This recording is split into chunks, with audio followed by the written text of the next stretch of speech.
মনটা কিছুতেই ভালো লাগছিল না।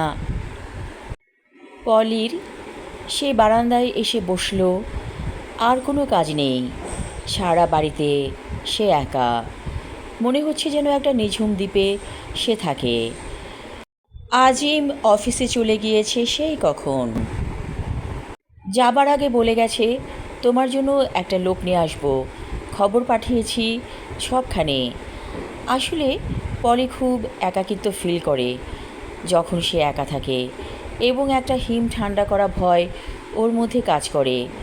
সন্তানাদি নেই, অনেক বছর হয়ে গেল বিয়ের, সন্তান হবার আর সম্ভাবনাও নেই। এই নিয়ে পলির কোনো দুঃখ নেই, সবই বিধাতার ইচ্ছা। তিনি চেয়েছেন পলিকে যেমন রাখবেন ঠিক সেভাবেই আছে পলি। বারান্দায় বসে আকাশ আর গাছপালা দেখতে ভালো লাগছে। হঠাৎ করে ফোন এলো আজিমের। ফোন ধরতেই আজিম বলল, তোমার জন্য সারপ্রাইজ আছে, একটা সঙ্গী পেয়েছি তোমার জন্য। তাই নাকি? কাকে? আজিম বলল, সেটা সারপ্রাইজ। আমি অফিস থেকে আজকে আগে আগে এসে পড়ব। তুমি একটু গরম গরম ভাত রান্না করো তো, আর গরুর মাংস। আমি দুপুরে এসে খাবো আর অফিসে যাব না। পলির মনটা আনন্দে নেচে উঠল। বলল, ঠিক আছে, আমি সব ব্যবস্থা করছি। ফোন রেখে দেবার পর পলি ফ্রিজ থেকে গরুর মাংস বের করলো। গরুর মাংস ভিজতে অনেক সময় লাগে। পলি মাংস ভিজিয়ে লবণ আর একটু ভিনেগার দিয়ে দিল।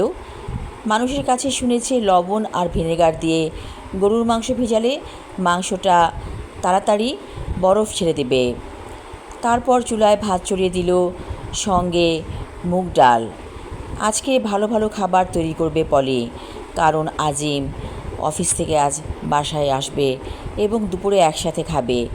মাঝে মাঝে আজিম এমন করে, দুপুরে এসে গরম ভাত খেতে চায় এবং সেটা পলির কাছে খুব আনন্দের লাগে। এক কাপ কফি খেলে ভালো হতো।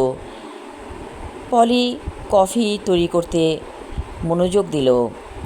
কফি তৈরি হবার পর কফি নিয়ে আবার সে বারান্দায় এলো। চুলায় ভাত আর ডাল চড়িয়ে দিয়েছে, এগুলোকে দেখার কিছু নেই, যথাসময়ে হয়ে যাবে। বারান্দায় বসে হঠাৎ করে দেখল একটা মাছরাঙা পাখি। মাছরাঙা পাখিটা অদ্ভুত চোখে তাকিয়ে আছে পলির দিকে। মনে হচ্ছে পাখিটা যেন কথা বলতে চাইছে ওর সাথে। পলির একটা আশ্চর্য রকম গুণ আছে, মনে হয় যেন সে পাখিদের ভাষা বোঝে।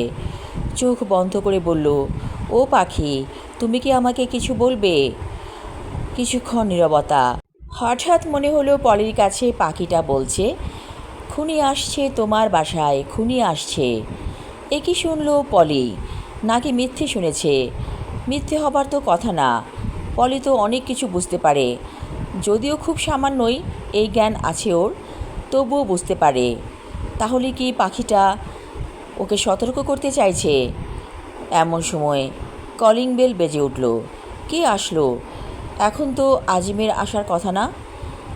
দরজা খুলে পলি অবাক। একটি লোক, নাকি সে মহিলা, ঠিক বুঝতে পারছে না। আজিমের সাথে। আজিম বলল, রাবু, এসো ভেতরে এসো। পলি বলল, তুমি না বলেছিলে দুপুরে আসবে, এখনই এসে পড়লে?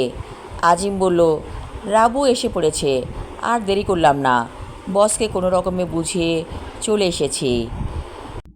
আর এ হলো রাবু, আজ থেকে ও তোমার সঙ্গী হবে, তোমার সাথে থাকবে।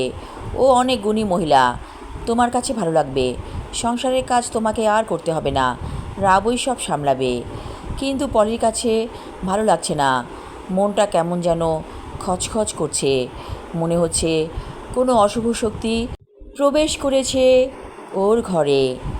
আমি আমার লেখা ছোট গল্প কাগজের ফুল পর্ব 1 পড়লাম। পরবর্তী অংশ থাকবে আগামী পর্বে। ধন্যবাদ।